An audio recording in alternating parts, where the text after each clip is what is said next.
Let's see if he carries on. Sometimes if you've whacked a barrier, you go back out hoping it's all right. Turns out not to be. But Hakkinen then took 3/4 of a second out of Michael Schumacher last time. What's happened? Hakkinen's had a very, according to the computer, a very, very slow mid-sector. And yes, look, he's fallen away a lot. It's some 6 or 7 seconds. Oh, hello. There's Hakkinen, look, and that was Barrichello we watched him. So Hakkinen then, very, very slow through the middle part of the previous lap. And Barrichello, of course, up into second place. Now, that's going to make it even stronger for Michael Schumacher, even harder for Mika Hakkinen, because with 2 Ferraris in front of him, although Rubens Barrichello will be as intent on winning this race as Michael Schumacher is, with Ferrari first and second, you can be very sure indeed that team orders will rule, and we know what team orders in Ferrari means. It means Schumacher wins if he gets the chance.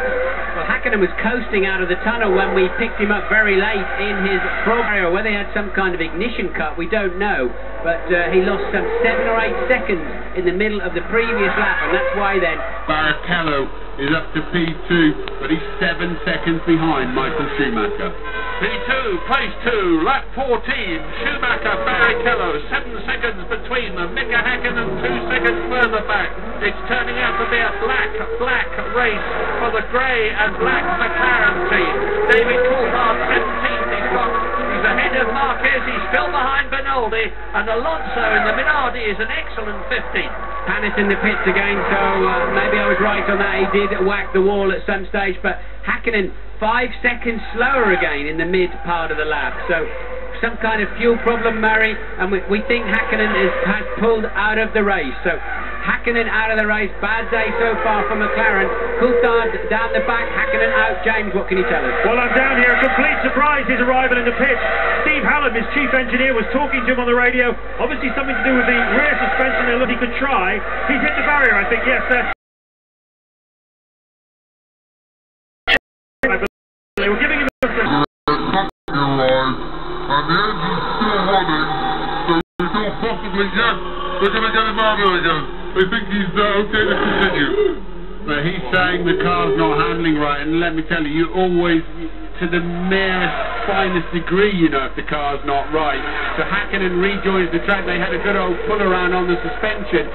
He clearly thinks that in the middle of the racetrack, he's just not getting the balance and grip he needs. And it must be quite dramatic to make an unscheduled stop, Barry. Well, yeah, not only that, but as you can see, David Coulthard is having a real go at Benoldi, saying to the Brazilian, let me by, and the Brazilian is saying, not on your life, I'm not going to let you by, I don't have to let you by.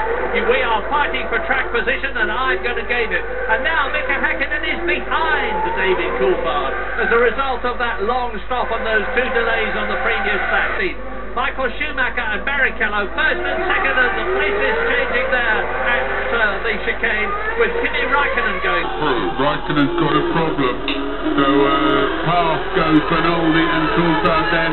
Raikkonen, I think, just about hear it misfiring or something from the camera down at the corner there. And really, at the end, David's just going to have a bit of a go at this guy. It's now getting to the point where he may as well risk losing a nose or a wheel, because he's losing some 2.5 seconds a lap. He's got to clear this arrows. Right, just careful pause for deliberation now as you watch. Here's yet another retirement. Into the pits comes the BAR, Panis, and it is Olivier Panis. So he joins Nick Heidfeld, he joins Montoya, he joins Panis.